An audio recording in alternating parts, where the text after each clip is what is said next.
ஆண்டவர் வந்து நிறைய பேர் போயிட்டாங்களோ ராப்சர் ஆகிட்டு அவங்களுக்கு மட்டும் டீப் ஃபெலோஷிப் ஆறாம் ஃபெலோஷிப் என்ன தெரியும். ஓகே நம்ம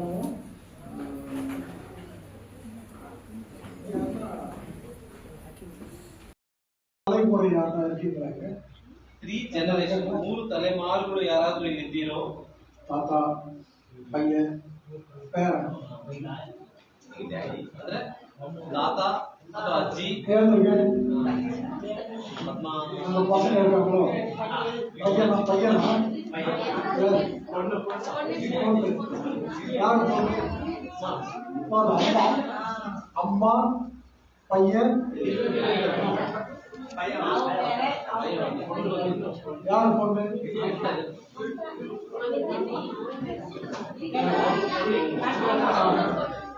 யாருடைய பொண்ணு அவங்களுக்கு குழந்தை இருக்கா இல்ல மூணு தலைமுறை இருக்கவங்க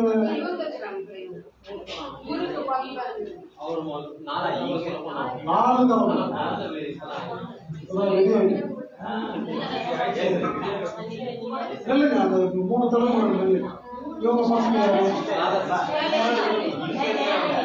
மகளா உங்களுக்கு எங்க இருக்காங்க இப்பதான் சொன்னாங்க சூப்பர் எங்க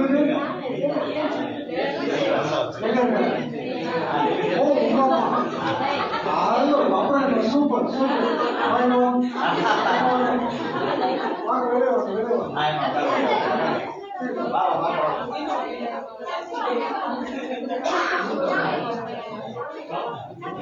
அம்மா பேர் லிடியா வில்லியம்ஸ் ஜேசன் இன்னொரு பொண்ணு இருக்கு கிளாரா சாரி பிரிஸ்கிலா பிரிஸ்கிலா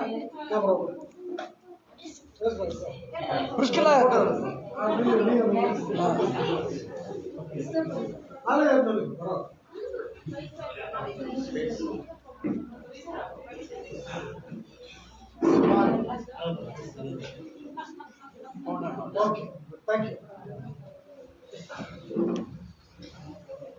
இப்போ மெனோரா அப்படின்னா தெரியுமா உங்களுக்கு? மெனோரா வந்து ஒரு பைபிள் இருக்கு. இது டானியல் ரெஃபரன்ஸ் பைபிள். ದಾನಿಯೇಲ ಪುಸ್ತಕದ ಒಂದು ರೆಫರೆನ್ಸ್ டானியல் ரெஃபரன்ஸ் பைபிள் தெரியுமா? இந்த பைபிள் ನಿಮಗೆ ಗೊತ್ತಾ? மலையாளத்துல இருக்கு, தமிழ்ல இருக்கு, ஹிந்தில இருக்கு. டானியல் ரெஃபரன்ஸ் ಮಲಯಾಳಂ, ಹಿಂದಿ ಈ ತರ ಭಾಷೆಗಳಲ್ಲಿ ಅದರ ರೆಫರೆನ್ಸ್ ಉಂಟು. ಮೆನೋರಾ அப்படின்னா என்னன்னா ಮೆನೋರಾ ಅಂದ್ರೆ ದೀವಟಿಗೆ. ಇಲ್ಲ ಕುತ್ತು ವಿಳக்கு ಅಂದ್ರೆ ದೀಪಸ್ತಂಭ. ಕರೆಕ್ಟ್. ಅದಕ್ಕೆ வந்து 7 ಬ್ರಾಂಚಸ್. ಅದಕ್ಕೆ 7 ವಿಭಾಗಗಳು, ಶಾಖೆಗಳಿವೆ. ಅದು வந்து இஸ்ரவேல் தேசத்தினுடைய சிம்பல். ಅದು ಇಸ್ರಾಯೇಲ್ ದೇಶದ ಒಂದು ಗುರುತು. இப்போ நம்ம இந்தியா தேசத்தோட சிம்பல் வந்து ಅಶೋಕ ಲಯನ್ ಅಂತ ಚಕ್ರ. ಅವನು ನಮ್ಮ ಭಾರತ ದೇಶದ ಒಂದು ಚಿಹ್ನೆ ಗುರುತು ಅದು ಅಶೋಕ ಚಕ್ರ ಮತ್ತು ಸಿಂಹದಂತೆ ಇರುವಂತಹ ಒಂದು ಗುರುತು. அப்போ அந்த மெனோரால 7 ಬ್ರಾಂಚಸ್. ಆ ಒಂದು ದೀಪಸ್ತಂಭ ಮೆನೋರಾ ಎಂದು ಹೇಳುವಾಗ ಅದರ ದೀಪಸ್ತಂಭದಲ್ಲಿ 7 ಶಾಖೆಗಳಿವೆ. நிறைய பேர் வீட்ல வச்சிருப்பாங்க, ஒரு மாடல் வச்சிருப்பாங்க. நிறைய பேர் வீட்ல பார்த்திருக்காங்க. ಅದರಲ್ಲಿ ಅನೇಕ ಮಾದರಿಗಳನ್ನು ಅದನ್ನ ಮನೆಯಲ್ಲಿ ಇಟ್ಟಿರ್ತಾರೆ. அப்போ அந்த மெனோராவை நீங்க கேர்ஃபுல்லா பாத்தீங்கன்னா படிச்சீங்கன்னா ಡಿಸೈನ್ಸ್ ಆ ಒಂದು ಮೆನೋರಾವನ್ನು ನೀವು ಡೀಟೇಲ್ ಆಗಿ ಅದನ್ನ ಧ್ಯಾನಿಸುವುದಾದರೆ ಅದರ ಹಲವು ಚಿತ್ರಗಳು ಅದರಲ್ಲಿ ಒಳಗೊಂಡಿರುತ್ತದೆ. ஒரு பழம், ஒரு பூ, ಒಂದು ಹಣ್ಣು, ஒரு பொட்டு. ಒಂದು ಹಣ್ಣು, ಒಂದು ಹೂವ, ಅದರಲ್ಲಿ ಒಂದು ಮುಗ್ಗು. ಅರ್ಥವಾಯ್ತಾ? ಫ್ರೂಟ್ ஒரு நல்ல பழம், மாதுளம் பழம், pomegranate. ಒಂದು ದಾಳಿಂಬೆ ಹಣ್ಣು. இரண்டாவது பூ, ಅದರಲ್ಲಿ ದಾಳಿಂಬೆ ಹೂ. மூணாவது ஓபன் பண்ணாத க்ளோஸ்ட் மொட்டு. ಮೂರನೇದಾಗಿ ಓಪನ್ ಮಾಡದಿರುವಂತಹ ಅಥವಾ ತೆರೆಯದಿರುವಂತಹ ಮುಚ್ಚಿರುವಂತಹ ಒಂದು ಮೊಗ್ಗು. நான் உங்களுக்கு காட்டுறதா? ನನಗೆ ಅದು ತೋರಿಸಲ காட்டுறேன். பழம் காட்டுறேன், பூ காட்டுறேன், மொட்டு காட்டுறேன். ನಾನು ನಿಮಗೆ ಒಂದು ಹಣ್ಣನ್ನ ತೋರಿಸ್ತೇನೆ, ಒಂದು ಹೂವನ್ನ ತೋರಿಸ್ತೇನೆ, ಮತ್ತೊಂದು ಮೊಗ್ಗನ್ನ ತೋರಿಸ್ತೇನೆ. ரெடியா? ರೆಡಿಯಾ? இதுதான் பழம். இதுதான் பழம். ಇದೇ ಹಣ್ಣು. கரெக்டா? இது பூ. அது பழம் நினைச்சிருக்கீங்க. நான் பழம். இது பூ, இது மொட்டு. ஆண்டவருடைய சமூகத்துல எல்லாருக்குமே ஈக்குவல் இடம், ஈக்குவல். ದೇವರ ಸನ್ನಿಧಾನದಲ್ಲಿ ಎಲ್ಲರಿಗೂ ಸಹ ಸಮಾನಾಂತರವಾದಂತಹ ಸ್ಥಳ ಉಂಟು. இந்த குட்டி பசங்களாம் as important as I am. ಈ ಒಂದು ಚಿಕ್ಕ ಮಕ್ಕಳೇ ನಾನು ಎಷ್ಟು ಮುಖ್ಯನಾಗಿದ್ದೇನೋ ಅಷ್ಟೇ ಮುಖ್ಯವಾಗಿ ಈ ಚಿಕ್ಕ ಮಕ್ಕಳು ಸಹ ಇದ್ದಾರೆ. நான் பெரியவன், சரண்யா சின்னவெல்லாம் கிடையாது. ನಾನು ದೊಡ್ಡವನು, ಈ ಸರಣಿಯ ಚಿಕ್ಕವಳು ಎಂಬುದಾಗಲ್ಲ ಅಲ್ಲ. கடவுள் சமூகத்தில் ದೇವರ ಸನ್ನಿಧಾನದಲ್ಲಿ ಎಲ್ಲರೂ ಸಹ ಸಮಾನರೇ. இதுக்கு பேரே lamp stand of his presence. ಅದು ಬೇರೆ. ಇದರ ಹೆಸರೇ ದೀಪಸ್ತಂಭದ ಒಂದು ಸನ್ನಿಧಾನ ಎಂಬುದು. ದೇವರ ಸನ್ನಿಧಾನದಲ್ಲಿರುವಂತಹ ದೀಪಸ್ತಂಭ ಎಂಬುದು ಅದರ ಅರ್ಥ. புரியுதா? டிசைன் இருக்குல்ல, ஒரு பூ, முதல்ல பழம், ಒಂದು ಹಣ್ಣು, ஒரு பூ, அப்புறமா மொட்டு. ಅದರಲ್ಲೊಂದು ಹೂವು ಮತ್ತು ಅದರಲ್ಲೊಂದು ಮೊಗ್ಗು. இது தேவ சமூகத்துல எப்பவுமே ಇದು ದೇವರ ಸನ್ನಿಧಾನದಲ್ಲಿ ಯಾವಾಗಲೂ ಇರುವಂತಹ ಒಂದು ವಿಷಯ. எப்பவுமே எரிஞ்சுக்கிட்டே இருக்கும். ಅದು ಯಾವಾಗಲೂ ಉರಿಯುತ್ತಿರುವಂತಹ ಒಂದು ವಿಷಯ. இதுக்கு இன்னொரு பேரும் இருக்கு. ಇದಕ್ಕೆ ಮತ್ತೊಂದು ಹೆಸರು ಸಹ ಉಂಟು, சாட்சியின் விளக்கு. ಅದು ಸಾಕ್ಷಿ ಕೊಡುವಂತಹ ದೀಪಸ್ತಂಭ. சாட்சி, ಸಾಕ್ಷಿ. அப்போ இந்த வீட்டுல 3 பேர் இருக்கு. எங்க வீட்டுல பழம் ரசிக்கிறாங்க போச்சு. அவனுக்கு ஒரு குழந்தை போட்டா நான் தான் பழம், பூ, அவனுக்கு அப்புறமா ஒரு மொட்டு. புரியுதா? இப்போ மார்க்குக்கு இன்னும் மொட்டு வந்துச்சா? இல்ல, இப்பதான் போய் ரெடியா இருக்கு. அதான் காமியா மனசு வச்சாதான் நீ என்ன பண்ணீங்கன்னா புரியுதா? இப்போ சங்கீதம் 90 வசனம் 1 பாருங்க. ಈಗ ಕೀರ್ತನೆಗಳು 90 ವಚನ 1 ಓದೋಣ. என்ன போட்டிருக்கு? ஆண்டவரே, தேவரே, தலைமுறை தலைமுறையாக எங்களுக்கு அடைக்கலமானவர். சூப்பர் இல்ல? ಕರ್ತನೇ, ತಲಾಂತರಕ್ಕೂ ನಮ್ಮ ವಾಸಸ್ಥಾನವು ನೀನೇ. ಅಳಿಂದಲೂ ನಮ್ಮ ವಾಸಸ್ಥಾನವು ನೀನೇ. என்னோட முடியாது, அதனுடைய அடுத்த சந்ததி. இப்போ நம்ம டேவிட் ஐயா இருக்காரு, அவருடைய பூ கனடால ಈಗ ನಮ್ಮ ದೇವರ மொட்டுலாம் இருக்கு. மொட்டு இல்ல, மூணு மொட்டு இருக்கு. ನಮ್ಮ ದೇವಡೆಯ ಎಲ್ಲಿದ್ದಾರೆ, ಅವರ ಹೂ ಕೆನಡಾದಲ್ಲಿದ್ದಾರೆ, ಅವರಿಗೆ 3 ಮೊಗ್ಗುಗಳು ಕೆನಡಾದಲ್ಲಿದೆ. நம்மள என்ன சொல்றோம்னா கரெக்டா தான் சொல்றோம், தனிப்பட்ட விதத்துல சொந்த ரட்சகரை ஏற்றுக்கணும்னு சொல்றோம் இல்லையா? ನಾವೆಲ್ಲರೂ ಸಹ ಕರೆಕ್ಟ್ ಆಗಿ ಹೇಳ್ತೇವೆ, ಸರಿಯಾಗಿ ಹೇಳ್ತೇವೆ. ನಾವು ವ್ಯಕ್ತಿಗತವಾಗಿ ಕರ್ತನಾದ ಯೇಸು ಕ್ರಿಸ್ತನನ್ನ ಅಂಗೀಕರಿಸಬೇಕೆಂಬುದಾಗಿ ಹೇಳ್ತೇವೆ. ஒருத்தர் ரட்சிக்கப்பட்டா குடும்பமே ரட்சிக்கப்படும் அப்படிலாம் இல்ல அப்படின்னு சொல்றோம். ನಾವು ಒಬ್ಬ ರಕ್ಷಣೆ ಹೊಂದಿದ್ರೆ ಎಲ್ಲರ ಕುಟುಂಬವೇ ರಕ್ಷಣೆ ಹೊಂದುತ್ತೆ ಹೊಂದುತ್ತಾರೆ ಎಂಬುದಾಗಿ ಅಲ್ಲ ಎಂಬುದಾಗಿ ಹೇಳ್ತೇವೆ. அப்படி கிடையாது. ಆ ರೀತಿಯಾಗಿ ಅಲ್ಲ, வசனம் அப்படி இல்லை. ವಚನವು ಆ ರೀತಿಯಾಗಿಲ್ಲ. நீயும் வீட்டாரும் ரட்சிப்பது, ನೀನು ನಿಮ್ಮ ಮನೆಯವರು ರಕ್ಷಣೆ ಹೊಂದುತ್ತಾರೆ, அதுதான் வசனம். ಅದೇ ವಚನ. அது மட்டும் கிடையாது. ಅದು ಮಾತ್ರವಲ್ಲ, அப்பா அம்மாவினுடைய விசுவாசத்தினால் பிள்ளைகள் சாங்டிஃபைட்னா என்ன பிள்ளைகள் அப்பா அம்மாவுடைய விசுவாசத்தால இந்த குட்டீஸ்லாம் ಪರಿಶುದ್ಧವಾಗಿ ಇருக்கு. ಈ ಒಂದು ಅಪ್ಪ ತಂದೆ ತಾಯಿಯ ಅವರ ಒಂದು ಪರಿಶುದ್ಧವಾದ ಜೀವಿತದ ಮೂಲಕ, ಅವರ ಒಂದು ವಿಶ್ವಾಸದ ಮೂಲಕವಾಗಿ ಮಕ್ಕಳು ಪರಿಶುದ್ಧರಾಗಿದ್ದಾರೆ. அப்படித்தான் பவுல் எழுதுறாரு. ಆ ರೀತಿಯಾಗಿ ಪೌಲನು 1 ಕೊರಿಂಥದವರ ಪತ್ರಿಕೆಯಲ್ಲಿ ಬರೆದಿದ್ದಾನೆ. அவங்க குட்டீஸ்லாம் யாரு? ಹಾಗಾದ್ರೆ ಚಿಕ್ಕ ಮಕ್ಕಳೆಲ್ಲ ಯಾರು? பரிசுத்தமானவர், ಅವರು ಪರಿಶುದ್ಧವಾದವರು, பரிசுத்த கூட்டம், ಆ ಒಂದು ಪರಿಶುದ್ಧರ ಒಂದು ಕೂಟ. அந்த கூட்டம் அவங்க குட்டி பசங்க, அவங்களுக்கு இன்னும் நிறைய தெரியாது, ஆனா பரிசுத்தம். ಅವರಿಗೆ ಎಷ್ಟು ವಿವರಗಳು ತಿಳಿಯದ ಕಾರಣ ಅವರು ಪರಿಶುದ್ಧರಾಗಿದ್ದಾರೆ. அவங்களுடைய அப்பா அம்மாவால அவங்க பரிசுத்தம், ಅವರ ತಂದೆ ತಾಯಿಯ ಮೂಲಕವಾಗಿ ಅವರು ಪರಿಶುದ್ಧರಾಗಿದ್ದಾರೆ. ஆனா அவங்க வளர்ந்த பிறகு அவங்க சொந்த ரட்சகரை ஏற்றுக்கணும். இல்லவே ಅವರು ಬೆಳೆದ ಮೇಲೆ ಕರ್ತನನ್ನ ಸ್ವಂತ ರಕ್ಷಕನಾಗಿ ಅಂಗೀಕರಿಸಬೇಕು, ಆಗ ಮಾತ್ರ, ಇಲ್ಲಂದ್ರೆ ಇಲ್ಲ. ஒரு வயசு வரைக்கும் அவங்களுக்கு அந்த ப்ரொಟೆಕ್ಷನ್ இருக்கு. ಒಂದು ವಯಸ್ಸಿನ ತನಕ ಅವ್ರಿಗೊಂದು ಸಂರಕ್ಷಣೆಯೂ ಇದೆ. தாவீது சொல்றாரு, அந்த குழந்தை செத்து போச்சு, கர்த்தருக்கு போயிடுச்சு. தாவீது ಹೇಳಿದನು, ಆ ಮಗು ಸತ್ತು ಹೋಯ್ತು, ಕರ್ತನು ಅದನ್ನು ಕರೆದುಕೊಂಡನು. அதனால குழந்தைகள் பெற்றோர்களால் பரிசுத்தப்படுகிறார்கள். ಆದ್ದರಿಂದ ಈ ಮಕ್ಕಳು ತಂದೆ ತಾಯಿಯಿಂದ ಮೂಲಕವಾಗಿ ಶುದ್ಧರಾಗಿರುತ್ತಾರೆ. ನೀವು வீட்டாரும் ரட்சிக்கப்படுவீர்கள். ನೀನು ನಿನ್ನ ಮನೆಯವರು ರಕ್ಷಣೆ ಹೊಂದುತ್ತೀರಿ. ಕೊರ್ನೇಲಿயும் அவருடைய வீட்டாரும் ஞானஸ்நானம் பெற்றார்கள். ಕೊರ್ನೇಲಿಯನು ಅವನ ಮನೆಯವರು ದೀಕ್ಷಾಸ್ನಾನವನ್ನ ಹೊಂದಿದರು. அவர்கள் அனைவர் மீதும் பரிசுத்த ஆவியானவர் இறங்கினார். ಅವರೆಲ್ಲರ ಮೇಲೆಯೂ ಪರಿಶುದ್ಧಾತ್ಮನು ಇಳಿದನು. அப்போஸ்தலர் 10 ಅಪೊಸ್ತಲರ ಕೃತ್ಯಗಳು 10ನೇ ಅಧ್ಯಾಯದಲ್ಲಿ ನೋಡುತ್ತೇವೆ. நம்ம ஆண்டவர் யாரு? தலைமுறையாய் நம்மை பாதுகாக்கிறார். ಆಗ ನಮ್ಮ ಕರ್ತನು ಯಾರು? ತಲಾಂತರದಲ್ಲಿಯೂ ನಮ್ಮನ್ನ ಸಂರಕ್ಷಿಸುವ ಆತನು. ಇದು ಎಲ್ಲ ಮಟ್ಟದಲ್ಲಿ ನನ್ನನ್ನು ಮಾತ್ರವೇ ಅಲ್ಲ. இப்ப யாத்ராகமம் 35 வாங்க. ಈಗ ಅರಣ್ಯಕಾಂಡ ವಿಮೋಚನ ಕಾಂಡ 35ನೇ ಅಧ್ಯಾಯಕ್ಕೆ ಬನ್ನಿ. ಅದನ್ನ பாத்தீங்கன்னா ಅದನ್ನ 30வது வசனம். Exodus 30. I'm sorry, 35 30. ವಿಮೋಚನ ಕಾಂಡ 30. ವಿಮೋಚನ ಕಾಂಡ 35ನೇ ಅಧ್ಯಾಯ 30ನೇ ವಚನ. அங்க ஒரு பேர் இருக்கு, 3 பேர் இருக்கு. ಅಲ್ಲಿ 3 ಹೆಸರುಗಳಿದೆ. யூதா, ஊரி, பெசலேல். அது 3 பேர் இருக்கு. பாத்தீங்களா?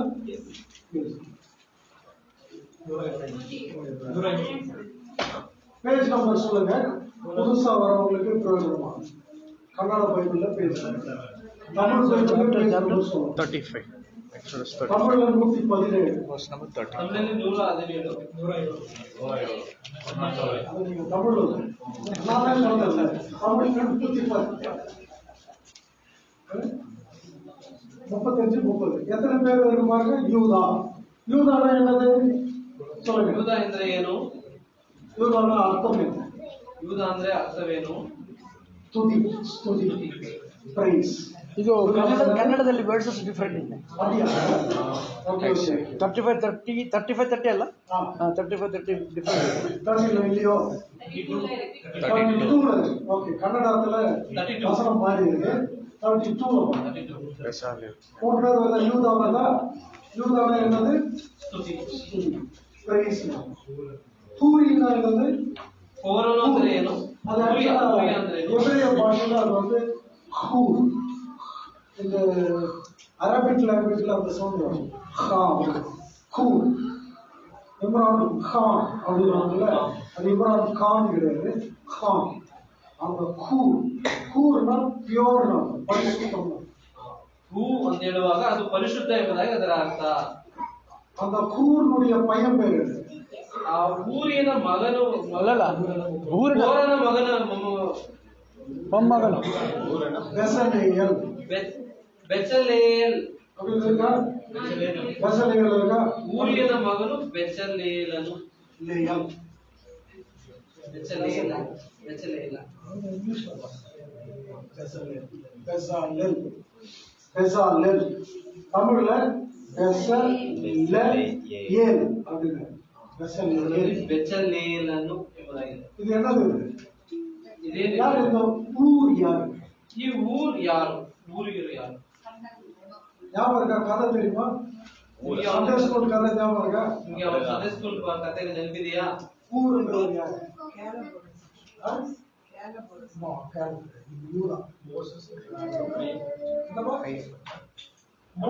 அமலக்கியர் தெரியுமா? அமலக்கியர் யாத்திராகமம் 17 அமலக்கியர் வந்து என்ன பண்ணாங்க? யுத்தம். அமலக்கியர் என்ன பண்ணாங்க? எஸ்தர் புக் தெரியுமா? எஸ்தர்ல வில்லன் யார்? அவன் அமலக்கியர். சவுல் ஒரு ராஜாவை விட்டுட்டாருல கொல்லாம. அப்போ சாமுவேல் வந்து பலியை பார்க்கிலும் கீழ்ப்படிதல் நல்லதுன்னு சாமுவேல் சொன்னார்ல. ஞாபகம் இல்லையா? எப்ப சொன்னாரு? சவுல் ஒரு ராஜாவை விட்டுட்டாரு, எல்லாரும் கொல்லணும்னு ஆண்டவர் சொல்றாரு. சவுல் விட்டுட்டாரு. ಕರ್ತನು ಅವನ ಅಮಲೇಕರ ಎಲ್ಲರನ್ನು ಸಂಪೂರ್ಣವಾಗಿ ನಾಶ ಮಾಡಬೇಕೆಂಬುದಾಗಿ ಹೇಳುವಾಗ ಸೌಲನು ಅವನ ಅಮಲೇಕ ರಾಜನನ್ನ ಬಿಟ್ಟು ಬಿಡುತ್ತಾನೆ. ಅವನ ಹೆಸರು ಆಗಾಗನು. ಅವನ சாமுவேல் வந்து என்ன பண்ணாரு? ಅವನ ಮುಂದೆ ಸಾಮೇಲು என்ன பண்ணாரு? ಸಾಮೇಲು ಏನ್ ಮಾಡಿದನು? ಕಂದನ್ನು ವೆಟ್ಟ ಅವ್ರು ಪೀಸ್ ಆಗಿ ಅವನನ್ನ ತುಂಡು ಹಾಕಿ ಸೊಮ್ಮೆಯನ್ನು ಕಡಿದು ಹಾಕಿದನು. ಸುಮ್ಮನೆ ವೆಟ್ಟಲ್ಲ, ಸುಮ್ಮನೆ ಸಾಯಿಸಲಿಲ್ಲ, ಕುಟಿ ಪೀಸ್ ಚಿಕನ್ ಪೀಸ್ ಬೇರೆ ವೆಟ್ಟಿಕೊಟ್ಟೆ, ಚಿಕ್ಕ ಪೀಸ್ ಆಗಿ ಅವನನ್ನ ಕಡಿದು ಹಾಕಿದನು. ಕೋಪ ಸೊಮ್ಮೆನಿಗೆ ಅಷ್ಟು ಕೋಪ. ಕಂದನ್ನು ಬಾರbe வசன ஸ்மால் துண்டு துண்டாக அப்படி. அப்போ அந்த அமலேக்கியர் ஸ்டோரி வருதா? அமலேக்கியர் யாரு? அமலேக்கியர் யாரு?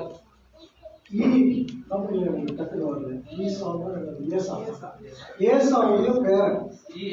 ஏசாவான மும்மக யாக்கோபு, ஏசாவுடைய பேரன் அமலேக்.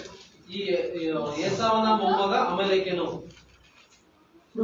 ಆರಂಭವೇ ಸರಿ ಇಲ್ಲ, புரியுதா கதை? ನಿಮಗೆ ಪ್ರಾರಂಭ ಸರಿಯಾಗಿ ಅರ್ಥವಾಯ್ತದಲ್ಲ. தீமையின் தலைமுறை ஒரு பக்கம், ಒಂದು ಕೆಟ್ಟದರ ಒಂದು ಪ್ರಾರಂಭ ಒಂದು ಕಡೆ, ಒಂದು ತಲೆಮಾರು ಒಂದು ಕಡೆ. இஸ்ரவேலர் 430 வருஷம் எருசலேம்ல இருக்காங்க, கரெக்டா? ಈಜಿಪ್ಟ್ ಇಲ್ಲಿ ಇಸ್ರಾಯೇಲರು ಐಗುಪ್ತ ದೇಶದಲ್ಲಿ 430 ವರ್ಷಗಳ ಕಾಲ ದಾಸರಾಗಿದ್ದಾರೆ. ஒரு இடத்துல 430 வருஷம், இன்னொரு இடத்துல 400 வருஷம். ಒಂದು ಕಡೆ 400 வருஷம் அடிமைகளா இருக்காங்க, 430 வருஷம் அங்க இருந்தாங்க. 400 ವರ್ಷಗಳ ಕಾಲ ಅಲ್ಲಿ ದಾಸರಾಗಿದ್ದರು, ದಾಸತ್ವದಲ್ಲಿದ್ದರು. 400 ಒಟ್ಟಾಗಿ 30 ವರ್ಷ ಅಲ್ಲಿದ್ದರು, ಮೊದಲು ಅಲ್ಲಿದ್ದರು. அங்க இருந்து அடிமைகளா இருந்தா என்ன பண்ணுவாங்க? ಅವರಲ್ಲಿ ಗುಲಾಮರಾಗಿದ್ದರೆ ಅವ್ರನ್ನ ಏನ್ ಮಾಡ್ತಾರೆ? ಸೆಂಟಲ್ ಆಗ್ತಾರೆ.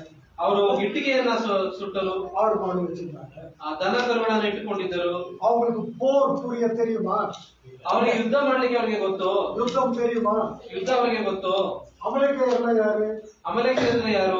பல தலைமுறையா யுத்தம் செய்யறவங்க. ಅವರು ಹಲವಾರು ತಲೆಮಾರುಗಳ ಕಾಲ ಯುದ್ಧವನ್ನ ಮಾಡಿದವರು. அவங்க இந்த இஸ்ரவேலரை வந்து அடிக்கிறாங்க. ಅವರು ಬಂದು ಇಸ್ರಾಯೇಲರನ್ನ ಹೊಡೆಯಲು ಹಾಕಲಿಕ್ಕೆ ಬಂದಿದ್ದಾರೆ. எப்படி அடிச்சாங்க? ಅವ್ರು ಯಾವ ರೀತಿಯಾಗಿ ಹೊಡೆದರು? எத்தனை பேர் வந்தாங்க? ಅವ್ರು ಎಷ್ಟು ಜನ ಬಂದರು? இஸ்ரவேலர் எத்தனை பேர் வந்தாங்க? 6,50,000.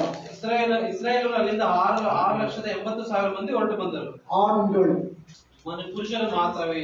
என்னது? 6,50,000 ஆண்கள், 6,50,000 ಗಂಡಸರು ಮಾತ್ರವೇ. 6,50,000 பலவான்கள், 6,50,000 ಬಲವಂತರು. அவங்க இல்லாம வயசானவங்க, பெண்கள், குழந்தைகள், புரியுதா?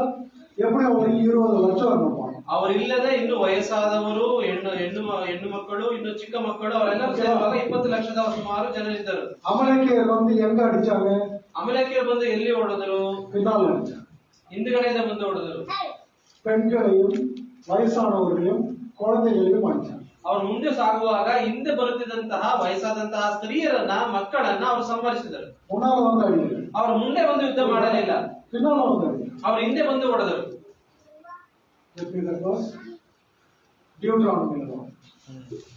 அவர்கள் பின்னால பெண்களையும் 25:17 ಧರ್ಮೋಪದೇಶಕಾಂಡ 25:7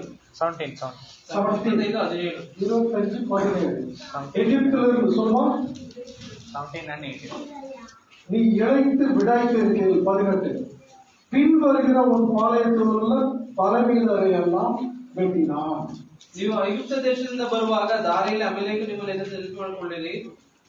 18 26:18 ಧರ್ಮೋಪದೇಶಕಾಂಡ பேஜ் நம்பர் தமிழ்ல 255.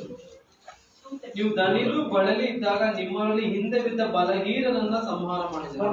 ಕನ್ನಡத்துல 213 அதுல 18 25:18 யார் அடிச்சோம்? பலகீனரை அடிச்சோம். ಬಲಹೀನರನ್ನ ಹೊಡೆದರು.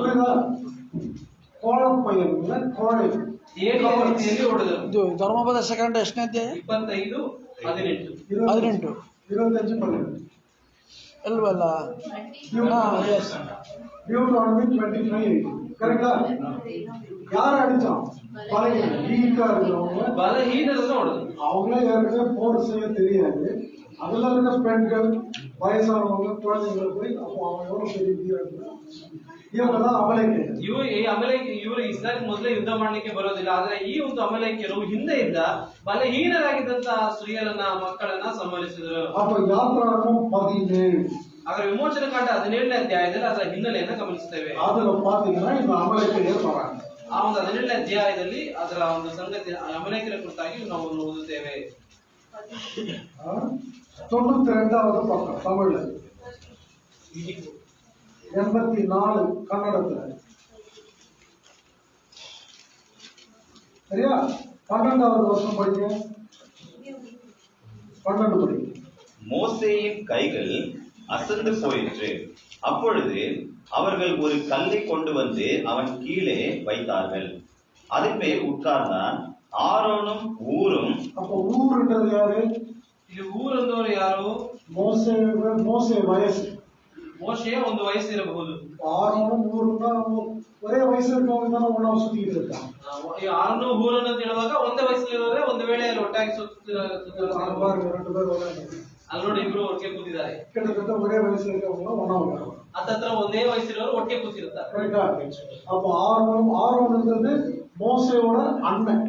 ಇಲ್ಲಿ ಆರೋನ ಅಂತ ಹೇಳುವಾಗ ಮೋಶೆಯ ಅಣ್ಣನು. மோசேயோட வயசுல பெரியவன். ಮೋಶೆಗಿಂತ ವಯಸ್ಸಿನಲ್ಲಿ ಹೆಚ್ಚು ದೊಡ್ಡವನು. நீங்க வீட்டுக்கு போய் ட்ரை பண்ணுங்க. ನೀವು ಮನೆಗೆ ಹೋಗಿ ಟ್ರೈ ಮಾಡಿ ನೋಡಿ. இந்த கையை அப்படியே சும்மா வச்சுட்டு இருந்தீங்கன்னா கொஞ்ச நேரம் வச்சிருந்தா ಈ ಕೈನ ನೀವು ಆ ರೀತಿಯಾಗೇ ಇಟ್ಕೊಂಡಿದ್ರೆ ಸ್ವಲ್ಪ ಹೊತ್ತು ನಿಮಗೆ ಆಯಾಸವಾಗ್ತದೆ. ಕೈ அப்படியே விழும். ಕೈ ಹಾಗೆ ಕೆಳಗೆ ಬೀಳುತ್ತೆ. ரொம்ப நேரம் இப்படி வைக்க முடியாது. ತುಂಬಾ ಹೊತ್ತು ನೀವು ಈ ರೀತಿಯಾಗಿ ಎತ್ತಿ ಇಡಕ್ಕೆ ಸಾಧ್ಯವಾಗುವುದಿಲ್ಲ. ಮೋಶೆ ಈ ರೀತಿ ಕೈ ಎತ್ತಿ ಇಟ್ಟಿರುವಾಗ நிக்கும்போது யுத்தம் செய்ய தெரியாத இஸ்ரவேலர் ஜெயிக்கிறான். ಯುದ್ಧ ಮಾಡ್ಲಿಕ್ಕೆ ಗೊತ್ತಿಲ್ಲದಂತಹ ಇಸ್ರಾಯೇಲರು ಜಯವನ್ನ ಗಳಿಸುತ್ತಾರೆ. ಯುದ್ಧ ಬಲಶಾಲಿಗಳು ಅಮಲೇಕರು ತೋಗ್ರಾನ್. ಯುದ್ಧದಲ್ಲಿ ಬಲಶಾಲಿಯಾಗಿರುವಂತಹ ಅಮಲೇಕರು ಸೋಲುತ್ತಾ ಇದ್ದಾರೆ. ಆಗ ಕೈ ரொம்ப ಟೈರ್ಡ್ ಆಗಿದೆ. ಇறங்கும்போது ಇಸ್ರಾಯೇಲರ್ ತೋಗ್ರಾನ್. ಮೋಶೆಯ ಕೈ ಬಹಳ ಆಯಾಸಗೊಂಡ ಕೈಗಳನ್ನು ಹಾಗೆಯೇ ಇಳಿಸುವಾಗ ಅಮಲೇಕರು ಬಲ ಕೊಡ್ತಾರೆ, ಇಸ್ರಾಯೇಲರು ಸೋಲುತ್ತಿದ್ದಾರೆ. அப்போ ஒரு பாறாங்கல் எடுத்து போட்டு ಅಲ್ಲಿ ಒಂದು ದೊಡ್ಡ ಕಲ್ಲನ್ನ ಹಾಕಿ மோசேயை உட்கார வச்சு ಮೋಶೆಯನ್ನ ಕುಳ್ಳಿರಿಸಿ, மோசேக்கு இப்போ 80 ವಯಸ್ಸು ಆಯ್ತು. ಮೋಶೆಗೆ 80 ವರ್ಷವಾಯಿತು. அவரை உட்கார வச்சு ಅವರನ್ನ ಕುಳಿಸಿ ஒரு பக்கம் ஆரோன் மோசேயோட அண்ணன், ಒಂದು ಕಡೆ ಮೋಶೆಯ ಅಣ್ಣ ಆರೋನನು, இன்னொரு பக்கம் ஊர், ಮತ್ತೊಂದು ಕಡೆ ಊರನು ಅವರ ಕೈயை ತೂಕಿ பிடிச்சிட்டாங்க. ಅವರ ಎರಡು ಕೈಗಳನ್ನು ಮೇಲೆ ಎತ್ತಿ ಇಟ್ಟರು. அதனால இஸ்ரவேலர் ஜெயிச்சாங்க. ಆದ್ದರಿಂದಲೇ ಇಸ್ರಾಯೇಲರು ಜಯವನ್ನು ಗಳಿಸಿದರು. இது ஒரு அதிசயம். ಇದು ಒಂದು ಅದ್ಭುತ. அப்போ யுத்தம் கர்த்தருடையது, ஜெயமோ கர்த்தரால் வரும். ಈ ಒಂದು ಯುದ್ಧವು ಕರ್ತನದು, ಜಯವು ಕರ್ತನಿಂದ ಬರುತ್ತದೆ. இந்த கிரிக்கெட்டர் ஜெமிமா சொன்னாங்க பாத்தீங்களா? ಒಂದು ಕ್ರಿಕೆಟ್ ಆಡುವಂತಹ still the Lord will fight for you. ಈ ಒಂದು ಕ್ರಿಕೆಟ್ ಆಡುವಂತಹ ಕ್ರೀಡಾಪಟು ಜಮೀಮಾ ಸೌರಿ ಹೇಳಿದ್ರಲ್ಲ, ನೀವಾಗಿರ್ರಿ, ಕರ್ತನು ಯುದ್ಧವನ್ನ ಮಾಡ್ತಾನೆ. 1 சாமுவேல் 12 வந்து கோட் பண்ணாங்க. 1 சாமுவேல் 12 அப்படின்ற ராஜா கிட்ட ஒரு தீர்க்கதரிசி வந்து சொன்னாங்க, நீ நின்று கர்த்தர் உனக்காக யுத்தம் செய்வார். ಅಲ್ಲಿ ಯೆಹೋಷಾಫಾಟನ ಕುರಿತಾಗಿ ಒಬ್ಬ ಯೆಹೋಷಾಫಾಟನ ಬಳಿಗೆ ಒಬ್ಬ ಪ್ರವಾದಿ ಹೇಳ್ತಾರೆ, ನೀನು ಸುಮ್ಮನೆ ನೋಡುತ್ತಿರು, ಕರ್ತನು ಯುದ್ಧ ಮಾಡುತ್ತಾನೆ. அப்போ இங்க இருக்கிறீங்க சிலர், நிறைய பேர் இருக்கீங்க, ಇಲ್ಲಿ ಅನೇಕ கர்த்தருக்காக எதையோ செய்றீங்க. ನೀವು ಕರ್ತರಿಗಾಗಿ ಏನೋ ಒಂದನ್ನ ಮಾಡುತ್ತೀರಿ. உங்களுடைய தலைமுறையை ஆசீர்வதிப்பார். ದೇವರು ನಿಮ್ಮ ಒಂದು ತಲಾಂತರ, ನಿಮ್ಮ ತಲೆಮಾರುಗಳನ್ನು ಆತನು ಆಶೀರ್ವದಿಸುತ್ತಾನೆ. புரியுதுங்களா? ನಿಮಗೆ ಅರ್ಥವಾಯ್ತಾ? கையை தூக்கி வைக்கிறதுனா என்ன அர்த்தம்? ನೀವು ಕೈಗಳನ್ನು ಮೇಲೆ ಎತ್ತುವುದಂದ್ರೆ ಏನರ್ಥ? ஜெபம், ಪ್ರಾರ್ಥನೆ, ಇಂಟರ್ಸೆಷರಿ ಪ್ರೇಯರ್. ಮಧ್ಯಸ್ಥ ಪ್ರಾರ್ಥನೆ. ಇಂಟರ್ಸೆಷನ್ என்னது? ಮಧ್ಯಸ್ಥ ಅಂದಾಗ ಹೇಳುವಾಗ ಏನರ್ಥ? வாய் அடி மாட்டோமா ஆச்சரியமா பேசுறான். இங்க அடி வந்தா உங்க அம்மா என்ன பண்ணுவாங்க? அடிக்கணும்னு சும்மா இருப்பாங்க. கையை வச்சு தடுங்க, பைக்ல அங்க போடுங்க, கையை வச்சு தடுங்க, அவங்க ஓடிக்குவாங்க. கை வைங்க. இந்த கைக்கு பேர் தான் இன்டர்செஷன். ಆ ಒಂದು ಕೈಗೆ ಹೆಸರೇ ಮಧ್ಯಸ್ಥ. இதுக்கு பேர் தான் இன்டர்செஷன். ಇದರ ಹೆಸರೇ ಮಧ್ಯಸ್ಥ. அவங்க மேல அடி விடாம பாதுகாப்பு, ಅವರ ಮೇಲೆ ಏಟು ಬೀಳದ ಹಾಗೆ ಇವರು ಕಾಪಾಡಬೇಕು. இப்போ ನಾವು ಅಡಿக்கும் போது அந்த வேகத்துல அவங்க கை வைக்கிறாங்க. ನಾವು ಹೊಡೆಯುವಂತಹ ವೇಗದಲ್ಲಿ அவங்க கையில போகும். ಕೆಲವೊಂದ್ಸರಿ ಅವರ ಕೈಗೆ ಆ ಏಟು ಬೀಳುತ್ತೆ. அப்போ இன்டர்செசரி பிரேயர் பண்றவங்க அடி வாங்குறதுக்கு தயாராக, ಮಧ್ಯಸ್ಥ ಪ್ರಾರ್ಥನೆ ಮಾಡುವವರು ಒದೆ ತಿನ್ನಕ್ಕೆ ರೆಡಿಯಾಗಿರಿ. உனக்கு அடி வரும், ನಿಮಗೆ ಒದೆ ಬೀಳ್ತದೆ. புரியுதா? ನಿಮ್ಗೆ ಅರ್ಥವಾಯ್ತಾ? இப்ப இவரை கஷ்டப்படுத்துறான், ನನ್ನನ್ನೊಬ್ಬರು ಕಷ್ಟಪಡ್ತಿದ್ದಾರೆ, நான் போய் நின்னா என்ன ஆகும்? ನಾನು ಹೋಗಿ ನಿಂತ್ರೆ ಏನಾಗುತ್ತೆ? என்ன அடிக்கும்? ಸವರನ್ನು ಹೊಡಿತಾರೆ. அது கூட பரவாயில்ல, ಅದು ಕೂಡ ಪರವಾಗಿಲ್ಲ. 2 பேரும் சேர்ந்து என்ன அடிப்பாங்க? ಅದು ನಡೆಯುತ್ತದೆ. புரியுதா சொல்றது? ನಿಮ್ಗೆ ಅರ್ಥವಾಯ್ತಲ್ಲ? இயேசு கிறிஸ்துக்கு அதான் நடந்தது. ಯೇಸು ಕ್ರಿಸ್ತನಿಗೆ ಅದೇ ಆಯಿತು. இயேசு கிறிஸ்துவ மனுஷனும் அடிச்சான், தேவனும் அடிச்சான். ಯೇಸು ಕ್ರಿಸ್ತನನ್ನ ಮನುಷ್ಯನೂ ಹೊಡೆದರು, ದೇವರು ಹೊಡೆದರು. இயேசு கிறிஸ்து நடுவுல வந்தாரு, அழிவாங்க. ಯೇಸು ಕ್ರಿಸ್ತನು ಮಧ್ಯಸ್ಥನಾಗಿ ಬಂದನು, ಅಲ್ಲಿ ಒದೆ ತಿಂದನು, ಪೆಟ್ಟು ತಿಂದನು. நீங்க இன்டர்செசரி பிரேயர் பண்றீங்களா? ನೀವು ಮಧ್ಯಸ್ಥ ಪ್ರಾರ್ಥನೆ ನೀವು ಮಾಡುವವರಾಗಿದ್ದೀರಾ? உங்க ரத்த சம்பந்தப்பட்டவங்களுக்கு மட்டும் இல்ல, சபையில இருக்கிற ரத்த சம்பந்தம் இல்லாதவங்களுக்கும். ನಿಮ್ಮ ಒಂದು ಶರೀರ ಸಂಬಂಧವಾಗಿರುವ ರಕ್ತ ಸಂಬಂಧಿಕರಿಗೆ ಮಾತ್ರವಲ್ಲದೆ ಶರೀರ ಸಂಬಂಧ ರಕ್ತ ಸಂಬಂಧವಿಲ್ಲದವರಿಗಾಗಿಯೂ ಪ್ರಾರ್ಥನೆ ಮಾಡುವಂತದ್ದು. ಮೆಸೇಜ್ ரொம்ப ಕಷ್ಟமா. ಇಲ್ಲಿ ನಿಂತು ಸಂದೇಶ ಹಂಚುವುದು ಬಹಳ ಕಷ್ಟಕರವಾಗಿದೆ. ಚಿಕನ್ ಕಬಾಬ್ಸ್ ಚಿಕನ್ ಕಬಾಬು ಒಂದು ವಾಸನೆ ಬೇರೆ ಬರ್ತಾ ಇದೆ. ನಾನೇನ್ ಮಾಡಿದೆ? ಹೊಟ್ಟೆ ಹಸಿತಾ ಇದೆ, ನಾಲಿಗೆ ನೀರು ಬರ್ತಾ ಇದೆ. ಎಲ್ಲ ಇವ್ ತಮ್ಮಿ ಸೇರ ಕೇಳ ಉட்கார்ந்துட்டு ಕಬಾಬ್ ರೆಡಿ ಮಾಡ್ತೀங்க. ತಮ್ಮ ಕೆಳಗೆ ಕಬಾಬ್ ರೆಡಿ ಎಲ್ಲ ಸ್ಮೆಲ್ வருதுல்ல? வேலூர்ல எங்க சர்ச் பக்கத்துல ஒரு டாக்டர் வீடு. ಬೇಲೂರಿನಲ್ಲಿ ನಮ್ಮ ಒಂದು ಸಭಾ ಕಟ್ಟಡ ಪಕ್ಕದಲ್ಲಿ ಒಬ್ಬ ಡಾಕ್ಟರ್ ಮನೆ ಇದೆ. ಸರಿಯಾದ ಒಂದು ಮೆಸೇಜ್ ಕೇಳಿದಾಗ ಅವರು ಚಿಕನ್ ಫ್ರೈ ಮಾಡ್ತಾರೆ. ಅವನ ಸಂದೇಶದ ಸರಿಯಾದ ಸಮಯದಲ್ಲಿ ಅವರು ಚಿಕನ್ ಫ್ರೈ ಮಾಡ್ತಾರೆ. ಪಾದಿ ಪೇರ್ ಮೆಸೇಜೇ ಕೇಳ್ತಾರೆ. ಮಂದಿ ಅವ್ರ ಸಂದೇಶವನ್ನೇ ಕೇಳೋದಿಲ್ಲ. ಇವರೆಲ್ಲಾರು ಯೋಚನೆ ಕೂಡ ఇప్పుడు ಯೋಚಿಸ್ತೀವಿ. ಈಗ ಇಷ್ಟು ಜನ ಯೋಚನೆ ಮಾಡಿದ್ರು ಕೂಡ ಈಗ ಯೋಚನೆ ಮಾಡ್ತಾ ಇರ್ತೀರಿ. ಕಾಲುಗಳಿಗೆ ಎಕ್ಸ್ಟ್ರಾ ஒரு பீஸ் தரணும். சரி, இப்போ புரியுதா? ಈಗ ನಿಮಗೆ ಅದು ಅರ್ಥವಾಯ್ತು ಎಂಬುದಾಗಿ ಅನಿಸುತ್ತೆ. தலைமுறையாய் ஆசீர்வதிப்பார். ದೇವರು ತಲಾಂತರಗಳಲ್ಲಿ ಆತನು ಆಶೀರ್ವದಿಸುತ್ತಾನೆ. நீங்க செய்யற நன்மை, ನೀವು ಮಾಡುವಂತಹ ಒಳಿತು, நீ கிறிஸ்துவுக்காக செய்யற சிறிய ஊழியம், ನೀವು ಕ್ರಿಸ್ತನಿಗಾಗಿ ಮಾಡುವಂತಹ ಚಿಕ್ಕ ಸೇವೆ, 3வது 4வது 10வது தலைமுறை, ಅದು 3, 4, 10 ತಲೆಮಾರುಗಳವರೆಗೆ ಮುಂದೆ ಸಾಗುತ್ತದೆ. நீ இருக்க போறதில்லை, நீ போயிடுவே. ನೀನ್ ಇರೋದಿಲ್ಲ, ನೀವು ಹೋಗ್ಬಿಡ್ತೀರಿ. அந்த குழந்தைங்க ಆದ್ರೆ ಅವರ ಮಕ್ಕಳು ಚೆನ್ನಾಗಿರ್ತಾರೆ. ஐயா எவ்வளவு பெரிய ஊழியம் பண்றாரு. ಈಗ ಅಯ್ಯ ಅವರು ಎಷ್ಟೋ ದೊಡ್ಡ ಸೇವೆಗಳನ್ನ ಮಾಡ್ತಿದ್ದಾರೆ. குட்டீஸ் ஜாலியா, ಅದೇ ಚಿಕ್ಕ ಮಕ್ಕಳು ತುಂಬಾ ಸಂತೋಷವಾಗಿದ್ದಾರೆ. ಕರ್ತನು ಸಂರಕ್ಷಿಸುತ್ತಾನೆ. ಅವರ ஊழியத்துல பயங்கரமா ಅವರು ಸೇವೆಯಲ್ಲಿ ಬಹಳ ಸಂತೋಷವಾಗಿರ್ತಾರೆ, ಮುಂದೆ ಬರುತ್ತಾರೆ. இப்ப இவருக்கு என்ன ஆச்சுன்னு பாருங்க. ಈಗ ಇವ್ರಿಗೆ ಏನಾಯ್ತು ಎಂಬುದಾಗಿ ನೋಡೋಣ. அப்ப 35ல ಎಕ್ಸೋಡಸ್ 35 35 ಅಧ್ಯಾಯ. பெசலேல் யார்? ಬೆಚಲೇಲನು ಎಂಬುದಾಗಿ ನಾವು ಓದ್ತೇವೆ. அந்த ஊருடைய பேரன், ಅವನು ಊರ್ ಎಂಬ ವ್ಯಕ್ತಿಯ ಮೊಮ್ಮಗನು. இங்க பேரன் இருக்காரு, மகன் தான் இருக்கும். அந்த வழியில வர மகன் தான் பேரன் இருக்கு. தமிழ்ல மகன், ஆனா கன்னடத்துல பேரன். ಊರನ ಮೊಮ್ಮಗನು. ஓகேவா? அப்போ 3வது தலைமுறை ಮೊಗ್ಗು ಬಗ್ಗೆ பேசுறது. 3ನೆಯ ತಲೆಮಾರಾದಂತಹ ಮೊಗ್ಗಿನ ಬಗ್ಗೆ ಮಾತನಾಡುತ್ತಿದ್ದೇವೆ. கர்த்தர் அவனை வச்சு என்ன செய்ய போறார்? ಕರ್ತನು ಅವನನ್ನು ಉಪಯೋಗಿಸಿ ಏನನ್ನ ಮಾಡುತ್ತಿದ್ದಾನೆ? ಬೆಸಲೇಲ್ வச்சு என்ன செய்ய போறார்? ಈ ಬೆಚಲೇಲನ್ನು ಇಟ್ಟುಕೊಂಡು ಕರ್ತನು ಏನು ಮಾಡ್ಲಿಕ್ಕಿದ್ದಾನೆ? ஆசரிப்பு கூடாரம் தெரியும்ல உங்களுக்கு? ಅವ ದೇವದರ್ಶನ ಗುಡಾರ ನಿಮಗೆ ಗೊತ್ತಿದೆ ಅಲ್ಲ? ஆசரிப்பு கூடாரம் அழகா இருக்கும், சுமாரா இருக்கும். ಅವನ ದೇವದರ್ಶನ ಗುಡಾರವು ಸುಂದರವಾಗಿರ್ತದೆಯೋ ಇಲ್ಲ ಸುಮಾರಾಗಿರ್ತದೆಯೋ? அந்த ஆசரிப்பு கூடாரத்தில் தங்கினவர் யார்? ಅವನ ದೇವದರ್ಶನ ಗುಡಾರದಲ್ಲಿ ಉಳಿದುಕೊಂಡವನು, ಅಲ್ಲಿ ವಾಸವಾಗಿದ್ದವನು யார்? ವಾಸವಾಗಿದ್ದವನು ಯಾರು? தேவனே வாசமாய் இருக்கிறதுக்கு ஒரு கூடாரத்தை ಉಂಟು பண்ணினவர் பேர் என்ன? ದೇವರೇ ವಾಸವಾಗಿರ್ಲಿಕ್ಕಾಗಿ ಅವನು ದೇವದರ್ಶನ ಗುಡಾರನ್ನು ಉಂಟು ಮಾಡಿದವರ ಹೆಸರೇನು? அவர் ಯಾರು? ಮೋಸೆವಾ? ಇಲ್ಲ, ಅದು ಮೋಶೆಯ ಅಲ್ಲ, ಬೆಸಲೇಲ್ தான் கட்டுறார். ಬೆಚಲೇಲನೇ ಅದನ್ನ ನಿರ್ಮಿಸುತ್ತಾನೆ. ಕನ್ನಡದಲ್ಲಿ 32ನೇ ವಚನ. ಬೆಸಲೇಲ್ என்ன சொல்றாரு? ಬೆಚಲೇಲನನ್ನ ಏನಂತ ಕರೆಯುತ್ತಾರೆ? ಮೋಸೆ ಇಸ್ರಾಯೇಲ್ ಪುತ್ರரை நோக்கி, ಕರ್ತನು ಇಸ್ರಾಯೇಲ್ ಜನರನ್ನು ನೋಡಿ, நல்ல கவனிங்க, ನೀವು ಗಮನಿಸಿ, கிறிஸ்தவ ஊழியம் அப்படிங்கிறது ಕ್ರಿಸ್ತನ ಸೇವೆ ಎಂಬುದಾಗಿ ಹೇಳುವಂತದ್ದು, ஒரு சபையை ஸ்தாபிப்பது, ಒಂದು ಸಭೆಯನ್ನ ಸ್ಥಾಪಿಸುವಂತದ್ದು ஒரு மனுஷனுடைய வேலை இல்லை. ಅದು ಒಬ್ಬ ಮನುಷ್ಯನ, ಒಬ್ಬ ವ್ಯಕ್ತಿಯ ಒಂದು ಕಾರ್ಯ ಮಾತ್ರವೇ ಅಲ್ಲ. கர்த்தர் எந்த ஒரு தனி மனுஷனையும் விடுறதில்லை. ಕರ್ತನು ಯಾವ ವ್ಯಕ್ತಿಗತವಾದ ವ್ಯಕ್ತಿಯನ್ನ ಬಿಡುವುದಿಲ್ಲ. ஒரு 2-3 பேர் சேர்ந்து செய்யணும். ஒரு 2-3 ಜನ ಸೇರಿ ಅದನ್ನ ಮಾಡುತ್ತಾರೆ. எல்லாத்துலயுமே 2-3 பேர் இருப்பாங்க. ಎಲ್ಲದರಲ್ಲೂ 2-3 ಜನ ಇರ್ತಾರೆ. அட்லீஸ்ட் அந்த மனுஷனுக்கு ஒரு ஊழியக்கார செய்யறாங்கன்னா ಅವ್ರ ಮனைವಿயோட ಪಂಗು. ಒಂದು ವೇಳೆ ಒಬ್ಬ ವ್ಯಕ್ತಿಯೇ ಮಾಡೋದಾದ್ರೆ ಅವರ ಪತ್ನಿಯ ಒಂದು ಸಹಾಯ, ಒಂದು ಭಾಗ ಪಾಲು ಅದರಲ್ಲಿ ಇರುತ್ತದೆ. இப்ப எங்க வீட்டுல ஒரு சபை, ನಮ್ಮ ಸಹೋದರ ಮನೆಯಲ್ಲಿ ಒಂದು ಸಭೆ ಇದೆ. அதுக்கு இந்த அம்மா முக்கிய காரணம். ಅದಕ್ಕೊಂದು ಕಾರಣವೇ ಸಹೋದರಿಯು. இந்த மாதிரி போய் எல்லாரும் கூப்பிட்டு இருப்பாங்க.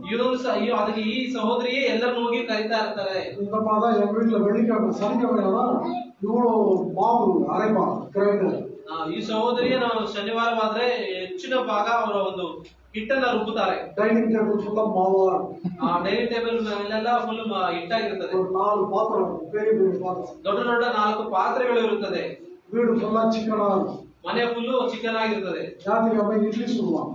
ಭಾನುವಾರ ದಿವಸ ಇಡ್ಲಿಯನ್ನು சிக்கன் கறி செய்வாங்க. ಚಿಕನ್ ಗ್ರೇವಿ ಚಿಕನ್ 40-45 பேர் வருவாங்க. 40-45 ಜನರು ಬರ್ತಾರೆ. எல்லாரும் இட்லி வைப்பாங்க. ಎಲ್ಲರಿಗೂ ಇಡ್ಲಿಯನ್ನು ಹಂಚುತ್ತಾರೆ. எல்லாரும் இந்த மாவு பார்த்து அலறுவோம், பயப்படுவோம், ஓடுவோம்.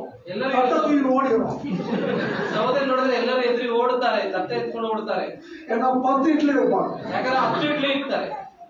இட்லி வைப்பாங்க, ಇಡ್ಲಿ ಇಡ್ತಾರೆ, திரும்ப வைப்பாங்க, ಮತ್ತೆ ಇಡ್ತಾರೆ, திரும்ப வைப்பாங்க. ಮತ್ತೆ ಇಡ್ತಾರೆ. ஆண்டி விட்டுருக்க ஆண்டி, ದಯವಿಟ್ಟು ನಮ್ಮನ್ನ ಬಿಟ್ಬಿಡಿ ಆಂಟಿ ಎಂಬುದಾಗಿ கெஞ்சுவாங்க, ಕೇಳ್ಕೊತಾರೆ. அந்த மாதிரி வைப்பாங்க. ಆ ರೀತಿಯಾಗಿ ಮಾಡ್ತಾರೆ. அப்ப சபையை நிறுவனது யாரு? ಹಾಗಾದ್ರೆ ಸಭೆಯನ್ನ ಮುಂದೆ ನಡೆಸ್ತಾ ಇರೋದು ಯಾರು? இல்ல, ಅಲ್ಲಿ ನಿರ್ವಹಿಸುತ್ತಿರುವಂತಹ ಕಾರ್ಯಗಳನ್ನು ಯಾರು ಎಂಬುದಾಗಿ ಹೇಳುವಾಗ ಸಹೋದರಿ ಮಾಡ್ತಿದ್ದಾರೆ. எந்த ஒரு தனியாலும் சபை தேவனுடைய ஊழியத்தை செய்ய முடியாது. ವ್ಯಕ್ತಿಗತವಾಗಿ ಯಾವುದೇ ಒಬ್ಬ ಪ್ರತ್ಯೇಕ ವ್ಯಕ್ತಿಯು ದೇವರ ಸೇವೆಯನ್ನು ಸಂಪೂರ್ಣವಾಗಿ ಮಾಡಲಿಕ್ಕೆ ಸಾಧ್ಯವಿಲ್ಲ. அவர் 2 பேரும் ಆತನು ಇಬ್ಬಿಬ್ಬರಾಗಿಯೇ ಕಳಿಸುತ್ತಾನೆ. இப்ப இந்த சபை இன்னைக்கு இப்படி இருக்குன்னா அவருடைய மனைவியோட பங்கு பெரிய பங்கு. ಈ ಸಮಯದಲ್ಲಿ ಸಭೆಯು ಈ ರೀತಿಯಾಗಿದೆ ಅಂದ್ರೆ ಆ ಅಂಕಲ್ ಅವರ ಪತ್ನಿಯ ಒಂದು ಪಾಲು ಕೂಡ ಅದರಲ್ಲಿ ಅದೇ ರೀತಿಯಾಗಿ ಉಂಟು. ಅದು ಒவ்வொருத்தருடைய பங்கு வேற வேற மாதிரி. ಒಬ್ಬೊಬ್ಬರ ಒಂದು ಪಾಲು ಅದು ಬೇರೆ ಬೇರೆ. ஜப வீரர்களா வந்து ஜபத்துல தாண்டி, ಒಂದು ವೇಳೆ ಅವರ ಪ್ರಾರ್ಥನೆಯ ವೀರರಾಗಿ ಪ್ರಾರ್ಥನೆಯಲ್ಲಿ ಅವರು ನಡೆದಿರ್ತಾರೆ. ಆಸರ್ಪು ಗುಡಾರ ಕಟ್ಟದು ಯಾರು? ಹಾಗಾದ್ರೆ ದೇವದರ್ಶನ ಗುಡಾರವನ್ನು ಕಟ್ಟಿದವರು ಯಾರು? ಮೋಶೆಯೂ ಅಲ್ಲ. மோசேக்கு மட்டும் அந்த பேர் போங்க. ಮೋಶೆಗೆ ಆ ಹೆಸರು ಹೋಗುವುದಿಲ್ಲ. யாத்திராகமம் 40 பாத்தீங்கன்னா பெசலேயர் பேரு அங்க வர. ಆದ್ರೆ ನೀವು ಈ ಮೋಶೆಗಳ 40 ಅಧ್ಯಾಯಕ್ಕೆ ನೋಡುವಾಗ ಬೆಚಲೇಲನ ಹೆಸರನ್ನ ನೀವು ಅಲ್ಲಿ ಗಮನಿಸೋದಿಲ್ಲ. சொன்னபடியெல்லாம் மோசே செய்தான். ಆದ್ರೆ ಕರ್ತನು ಏನೆಲ್ಲ ಆಜ್ಞಾಪಿಸಿದನೋ ಮೋಶೆಯೇ ಅದನ್ನ ಹಾಗೆಯೇ ಮಾಡಿದ್ರು ಎಂಬುದಾಗಿ ಓದುತ್ತೇವೆ. இந்த 32 கன்னடத்துல தமிழ்ல 30, கன்னடத்துல 32 வசனம். அதுக்கு அப்புறமா அடுத்த அதிகாரம் முதல் வசனம். அவ்வளவுதான் பெசலேயர் பேரு. அதுக்கப்புறம் காண போயிடுவான். 36ನೇ ಅಧ್ಯಾಯದ 1ನೇ ವಚನದಲ್ಲಿ ಬೆಚಲೇಲನು ಎಂಬುದಾಗಿ ಓದ್ತೇವೆ. ಆ ನಂತರ ಈ ಹೆಸರನ್ನು ನಾವು ಕಾಣುವುದಿಲ್ಲ. பெசலேயல்னா என்ன? ಬೆಚಲೇಲನು ಅಂದರೆ ಏನು ಅದ சொல்லணும்ல. ಅದನ್ನ ಹೇಳಬೇಕಲ್ಲ. பெசலேயல்னா என்ன அர்த்தம்? ಬೆಚಲೇಲನು ಅಂದ್ರೆ ಏನರ್ಥ? தமிழ் ஒரு சூப்பர் பாட்டு. ತಮಿಳಲ್ಲಿ ಒಂದು ಸುಂದರವಾದ ಹಾಡಿದೆ. ಕನ್ನಡದಲ್ಲಿ இருக்கும். ಕನ್ನಡದಲ್ಲಿ ಇರಬಹುದು. அவர் சேட்டைக்கு அடைக்கலம் புகவே தன் சிறகுகளால் மூடுவார். அவர் சேட்டைக்கு அடைக்கலம் புகவே தன் சிறகுகளால் மூடுவார். பெசலேயல்னா நிழல் அப்படின்னா. ಬೆಸಲೇಲನು ಅಂದರೆ ನೆರಳು ಎಂಬುದಾಗಿ ಅದರ ಅರ್ಥ. ಸಂಗೀತம் 91 வரும். ನಾವು ಕೀರ್ತನೆ 91ರಲ್ಲಿ ಅದರ ಕುರಿತಾಗಿ ನೋಡ್ಬೇಕು. பாருங்க என்ன போடுறது. ಕೀರ್ತನೆ 91. நீங்க மைசூர் போயிருக்கீங்களா? ನೀವು ಮೈಸೂರಿಗೆ ಪ್ರಯಾಣ ಮಾಡಿ ಹೋಗಿದ್ದೀರಾ? அந்த பேலஸ், மைசூர் பேலஸ் போனீங்கல்ல? ನೀವು ಮೈಸೂರಿನ ಅರಮನೆಯನ್ನ ನೋಡಿದ್ದೀರೋ? போனீங்களா? எல்லாரும் போனீங்களா? நான் கூட்டு போறியா? ஸ்கூல்லயும் கூட்டு போறியா? ஐயோ 91வது சங்கீதம். ಕೀರ್ತನೆ 91 ನೋಡ್ರಿ. உன்னதமானவரின் 4வது அவர் தமது சிறகுகளாலே உன்னை மூடுவார். அவர் செட்டைகளின் கீழே அடைக்கலம் புகுவார். அவருடைய சத்தியம் உனக்கு பரிசயம் கேடகமும் ஆகும்.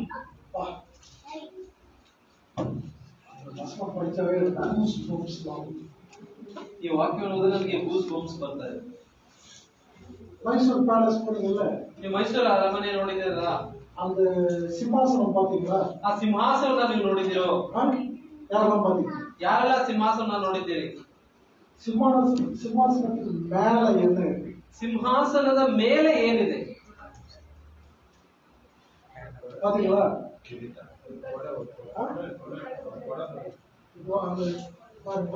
இதான் சிம்மாசனம். என்ன இருக்குன்னு சொல்லுங்க. கொடை. கரெக்டா சொன்னேன். இதான் சிம்மாசனம். ನೋಡಿ, ಇದೇ ಒಂದು ಸಿಂಹಾಸನ. ராஜா உட்கார்ந்தாருன்னா ರಾಜ ಇಲ್ಲಿ ಬಂದು ಕೂತ್ಕೊಂಡ್ರೆ மேல ஓபனா இருக்க கூடாது. ಮೇಲೆ ಅದು ಓಪನ್ ಆಗಿರಬಾರದು. குறிப்பா வெளியே உட்கார்ந்தாங்க காக்கா வந்துரும்ல. ಮುಖ್ಯವಾಗಿ ಹೊರಗೆ ಹೋದಾಗ ಕಾಗೆ ಬಂದ್ಬಿಡುತ್ತೆ. அதனால மேல என்ன சொல்லுவாங்க ஒரு பெவிலியன். அது பேர் தான் பெவிலியன். ಅದಕ್ಕೊಂದು ಒದಿಸುವಂತದ್ದು. அது வால்ட் ಅಂತ சொல்லுவாங்க. ಅದರ ವಾಲ್ಟ್ ಕೊಡ ಮಾಡಿ ತಿರುಪತಿ ಕೊಡ பார்த்திருக்கீங்களா? ತಿರುಪತಿ ಕೋಟೆ ನೋಡಿದ್ದೀರಾ? தெரியுமா ತಿರುಪತಿ ಕೊಡೆ? ತಿರುಪತಿ ಕೋಟೆ ನೋಡಿದ್ದೀರಾ? ಅದು ರೌಂಡ್ ಆಗಿರುತ್ತದೆ. ಅದು ರೋಡ್ ತೂಗಿட்டு வருவாங்க. ಅದು ರೋಡ್ ಆಗಿ ಒಂದು ಕೊಡೆಯ ರೀತಿಯಾಗಿ ತಗೊಂಡು ಬರ್ತಾರೆ. ಯಾಕೆ? ತಿರುಪತಿ ಏನ್ ತೂಗಿட்டு வராங்க? ಯಾಕೆ ಅವರು ಅದೇ ಕೊಡೆನ ರೋಡ್ ಆಗಿ ತಗೊಂಡ್ ಬರ್ತಾರೆ? திருப்பதி கொடை எந்த ரோடுக்கெல்லாம் போதும், எந்த ஏரியாக்கெல்லாம் போதும், அது எல்லாமே பெருமாளுடைய இடம். ಯಾವ್ದು ಕೊಡೆನ ಆ ಕೊಡೆನೆಲ್ಲ ಯಾವ್ಯಾವ ರಸ್ತೆಯಲ್ಲೆಲ್ಲ ತಕೊಂಡು ಹೋಗ್ತಾರೋ, ಯಾವ್ಯಾವ ಏರಿಯಾಗೆಲ್ಲ ಒಂದು ಕೊಡೆ ಹೋಗ್ತದೋ ಅದೆಲ್ಲವೂ ಸಹ ஜூரிஸ்டிக்ஷன். அது லாயர் ஜூரிஸ்டிக்ஷன் கேட்டிருக்கீங்க இல்லையா? அந்த பொண்ணு லா படிக்கும். சரிஹத் செகண்ட் ஜூரிஸ்டிக்ஷன் சரிஹத் ಸರಿಹದ್ದು சரிஹத்து. இந்த பிரிட்ஜ் வரைக்கும் எங்க ஸ்டேஷன், பிரிட்ஜ் தானா அந்த ஸ்டேஷன் சொல்றாங்க. அதான் ஜூரிஸ்டிக்ஷன். அப்ப கொடைனா என்னது? பெவிலியன். ಆ ಒಂದು ಕೊಡೆ ಎಂಬುದಾಗಿ ಹೇಳುವಾಗ ಅದೊಂದು ಒದಿಸುವಂತದ್ದು, ಅದು ಕಾಪಾಡುವಂತದ್ದು. எசேக்கியேல் 28:14 என்ன போடுறது? லூசிபர் யாரு? லூசிபர் தேவனுடைய சமூகத்தை மறைத்தவன். அப்படின்னா என்ன அர்த்தம்? அவனுடைய சிறகுகளை கர்த்தருடைய சமூகத்தின் மேல் விரித்தவன். லூசிபருக்கு அந்த அந்தஸ்தை கொடுத்தார் ஆண்டவர். கரெக்டா? திருவாசனம் லாசிசி ಎಜ್ಕೇಲ್ ಅಂತ 28:14 ನೋಡುತ್ತೇವೆ. ಯಾಕೆಂದ್ರೆ ನೆರಳು ಕೊಡುವ ಕೆರೂಬಿಯಾಗಿ ಲೂಸಿಫರ್ ನಿಂತನು. லூசிபர் யாரு? கேருபின். ಲೂಸಿಫರ್ ಯಾರು? ಅವನು ಕೆರೂಬಿ ಆಗಿದ್ದನು. அவன் என்ன பண்ணான்? ಅವನೇನು ಮಾಡಿದನು? இப்படிதான் கர்த்தர், இவர்தான் கர்த்தர் வச்சுக்கோங்கள. லூசிபருடைய வேலை என்னது? ಲೂಸಿಫರ್ನ ಕೆಲಸವೇನು? இப்படி நிக்கிறது. வேலைக்காரன், ಕೆಲಸಗಾರನು. அவனும் ஒரு வேலைக்காரன். அவனுடைய வேலை என்ன? ಅವನ ಕೆಲಸವೇನು? நீங்க இந்து கோயிலுக்கு போயிருக்கீங்களா? ನೀವು ಹಿಂದೂ ದೇವಸ್ಥಾನಕ್ಕೆ ಹೋಗಿದ್ದೀರಾ? விக்கிரகத்துக்கு மேல ஒண்ணு இருக்கும். ವಿಗ್ರಹದ ಮೇಲೆ ಒಬ್ಬರು ಹಿಂಗೆ ಇಟ್ಟಿರ್ತಾರೆ. கரெக்ட். இந்த கருண பகவான் இதெல்லாம் தூக்கிட்டு அப்படி நிற்கும். அதனால லூசிபருடைய வேலை கர்த்தருடைய சமூகத்துக்கு மேல இப்படி நிற்கிறது.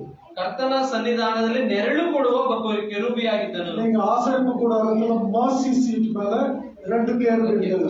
ನೀವು ಒಂದು ದೇವದರ್ಶನ ಗುಡಾರದಲ್ಲಿ ಕೃಪಾಸನದ ಬಳಿಗೆ ಆ ಒಂದು ಕೆರೂಬಿಯ ರೆಕ್ಕೆಗಳು ನೆರಳು ಕೊಡುವುದರ ಒಂದು ಚಿತ್ರಣವನ್ನ ನಾವು ನೋಡುತ್ತೇವೆ. கர்த்தர் சொல்றாரு, ಕರ್ತನು ಹೇಳುತ್ತಿದ್ದಾನೆ, ನಾನು உனக்கு மேல நிற்பேன். ನಾನು ನಿನ್ನ ಮೇಲೆ ನೆರಳಾಗಿದ್ದೇನೆ. ಕರ್ತನೇ ನಿಲ್ಲುತ್ತಿದ್ದಾನೆ. மேல யாரு அடக்கி சட்டை விரிச்சிருக்காரு? ನಮ್ಮ ಮೇಲೆ ಯಾರು ತಮ್ಮ ರೆಕ್ಕೆಗಳನ್ನ ತೆಗೆದು ನಮ್ಮನ್ನು ಕಾಪಾಡುತ್ತಿದ್ದಾರೆ. கர்த்தர் சொல்றாரு, இந்த கேருபிகள் கிட்ட எல்லாம் வேலையை கொடுத்தா ஏமாத்திட்டு போயிட்டுங்க. ಈ ಕೆರೂಬಿಗಳಿಗೆಲ್ಲ ಕೆಲಸ ಕೊಟ್ಟು ನಮ್ಮನ್ನು ಏಮಾರಿಸಿ ಹೋಗ್ಬಿಡ್ತಿದ್ದಾರೆ. பாவம் பண்ணிட்டுங்க. ಅದು ಪಾಪವನ್ನು ಮಾಡುತ್ತಾರೆ. நம்ம திமிர்தாசி ஆச்சுல அவனுக்கு. ಲೂಸಿಫರ್ ಸಹ ತನ್ನ ಹೆಮ್ಮೆಯಿಂದ ಆತನು ಪಾಪ ಮಾಡಿದನು. கர்த்தர் சொல்றாரு, உனக்கு தேவ தூதர்களை வைத்து உன்னை நான் காப்பாற்ற மாட்டேன், நானே வந்து உன்னை காப்பாற்ற. ಅದಕ್ಕೆ ದೇವರು ಹೇಳ್ತಿದ್ದಾರೆ, ನಾ ದೇವದೂತನಿಟ್ಟು ನಿನ್ನನ್ನು ಕಾಪಾಡುವುದಿಲ್ಲ, ನಾನೇ ಬಂದು ನಿನ್ನನ್ನು ಕಾಪಾಡುತ್ತೇನೆ. நான் உனக்கு சட்டை விரிப்பேன். ನಾನು ನಿನಗೆ ರೆಕ್ಕೆಯನ್ನ ತೆಗೆದು இந்த தேவதூதர்களெல்லாம் நம்பி நான் உனக்கு அந்த வேலையை தரமாட்டேன். ಈ ದೇವದೂತನೆಲ್ಲ ನಂಬಿ ನನಗೆ ಆ ಕೆಲಸವನ್ನು ಮಾಡು. நீ எனக்கு அவ்வளவு முக்கியமானவள், ನನಗೆ ನೀನು ಅಷ್ಟು ಮುಖ್ಯವಾದವರು, அவ்வளவு வெளியேற பெற்றவள், ನೀನು ಅಷ್ಟು ಬೆಲೆಯನ್ನ அவ்வளவு வெளியேற பெற்றவள், ಅಷ್ಟು ಬೆಲೆಯನ್ನ ಹೊಂದಿರುವಂತಹ ವ್ಯಕ್ತಿ. நானே ಬರುತ್ತೇನೆ. உனக்கு மேல என் சட்டைகளை விரிப்பேன். ನಿನ್ನ ಮೇಲೆ ನನ್ನ ರೆಕ್ಕೆಗಳನ್ನ ಒದಗಿಸುವೆನು. உனக்கு ப்ரொடெக்ஷன் யாரு? ನಿನಗೆ ಸಂರಕ್ಷಣೆ ನೀಡುವುದು ಯಾರು? ரோமன் கேத்தலிக்ஸ் நம்புவாங்க ஏஞ்சல்ஸ். ರೋಮನ್ ಕ್ಯಾಥಲಿಕ್ ಅನೇಕರು ನಂಬುತ್ತಾರೆ, ನಮಗೆ ದೇವದೂತರು ಸಹಾಯ ಮಾಡ್ತಾರೆ ಎಂಬುದಾಗಿ. நம்முடைய தேவனே உனக்கு சட்டைகளை விரிப்பார். ನಮ್ಮ ದೇವರೇ ನಮಗೆ ತನ್ನ ರೆಕ್ಕೆಗಳನ್ನ ಒದಗಿಸುತ್ತಾನೆ. அதனால எனக்கு அந்த வசனம் படிக்க புல்லரிக்கும். ಅದಕ್ಕೆ ವಚನ ಓದುವಾಗ ನನಗೆ ಮೈ ಜುಮ್ಮನ್ನುತ್ತೆ. ಜಿಮ್ ಕೇಳ್ಯಾರ? ಜುಮ್ಮನಂತೆ. அப்புறம் பாருங்க, அவருடைய சத்தியம் உனக்கு பரிசையும் கேடகம். ಆತನ ಸತ್ಯತೆಯೇ ನಿನಗೆ ಕೇಡಿಯೂ ಗುರಾಣಿಯೂ ಆಗಿದೆ. அப்ப இயேசு கிறிஸ்து நமக்கு யாரு? ಹಾಗಾದ್ರೆ ಯೇಸು ಕ್ರಿಸ್ತ ನಮಗೆ ಯಾರಾಗಿದ್ದಾನೆ? கேடகம். ಕೇಡಿಯವಾಗಿದ್ದಾನೆ. கேடகம்னா என்னது? ಕೇಡಿಯ ಅಂದ್ರೆ ಏನು? பாத்துக்கீங்களா? எங்க போய் பாருங்க, மியூசியம்ல பாத்துக்கீங்களா? ನೀವು ಮ್ಯೂಸಿಯಂ ಅಲ್ಲಿ ನೋಡಿರ್ತೀರಲ್ಲ, பாத்துக்கீங்களா? ಗುರಾಣಿ எப்படி இருக்கும்? அழகா இருக்கும். ಗುರಾಣಿ ಹೇಗಿರ್ತದೆ? கேடகம் எப்படி அழகா இருக்கும்? ஒரு நல்ல வீரனுடைய கேடகம் செம்ம ಅಡಿಪಟ್ಟು, ಒಂದು ದೊಡ್ಡ ವೀರನ ಒಂದು ಗುರಾಣಿ ಆದದ್ದು ಬಹಳ ಏಟುಗಳನ್ನ ಹೊಂದಿರುತ್ತದೆ. நிறைய வெட்டு, ಅನೇಕ ಗಾಯ, ಕಡಿಯಲ್ಪಟ್ಟ ಗುರುತುಗಳು ಇರುತ್ತದೆ. ஓட்டைகள், ஈட்டியை வச்சு குத்தி இருப்பான். ಈಟಿಯನ್ನು ಹಾಕಿ ತಿವಿದಂತಹ ತೂತುಗಳು ಆ ಒಂದು ಗುರಾಣಿಯಲ್ಲಿ ಇರುತ್ತದೆ. ரத்தம், ಅದರ ರಕ್ತದ ಗುರುತುಗಳು ಅದರಲ್ಲಿ ಇರ್ತವೆ. ஒரு போர் போயிட்டு வந்த வீரனுடைய கேடகம் எப்படி இருக்கும்? ಯುದ್ಧಕ್ಕೆ ಹೋಗಿ ಬಂದಂತಹ ಒಬ್ಬ ವೀರನ ಗುರಾಣಿ ಯಾವ ರೀತಿಯಾಗಿರುತ್ತದೆ? ಬ್ಯೂಟಿಲೇಟೆಡ್, ಅದು ಬಹಳ ನೋಡ್ಲಿಕ್ಕೆ ಸುಂದರವಿಲ್ಲದ ನಚ್ಚು ನುಚ್ಚಾಗಿರುತ್ತದೆ. ஏன்னா இந்த கேடகம் என்ன பண்ணுது? ಯಾಕಂದ್ರೆ ಈ ಒಂದು ಗುರಾಣಿ ಏನು ಮಾಡ್ತದೆ? மேல விழுற அடி எல்லாத்தையும் இது பண்ணுது. ನನ್ನ ಮೇಲೆ ಬೀಳುವಂತ ಎಲ್ಲಾ ಏಟುಗಳನ್ನ ಗುರಾಣಿಯು ಒಂದು ಇಟ್ಕೊಳ್ತದೆ. அப்ப இயேசு கிறிஸ்து கேடகம்னா என்ன அர்த்தம்? ಆದ್ರೆ ಯೇಸು ಕ್ರಿಸ್ತ ನನಗೆ ಗುರಾಣಿ ಎಂಬುದಾಗಿ ಹೇಳಿದರೆ ಏನಂತ? எல்லா அடியும் வருவாங்க. ಎಲ್ಲಾ ಏಟುಗಳನ್ನ ಆತನು ತೆಗೆದುಕೊಳ್ಳುತ್ತಿದ್ದಾನೆ. நான் அந்த கேரளாவுக்கு போயிருந்தப்போ எதிரி குதிச்சு சண்டை போடுவாங்க. என்ன அந்த ಕಲರಿ ಪೈಟ್ ಕೇರಳದಲ್ಲಿ ನೋಡುವಾಗ ಕಲರಿ ಪೈಟ್ ಎಂಬುದಾಗಿ ಒಂದು ಯುದ್ಧವನ್ನು ಮಾಡೋದು. ರೆಸಾರ್ಟ್ போறப்போ எங்களுக்கு டெமோ கொடுத்தாங்க.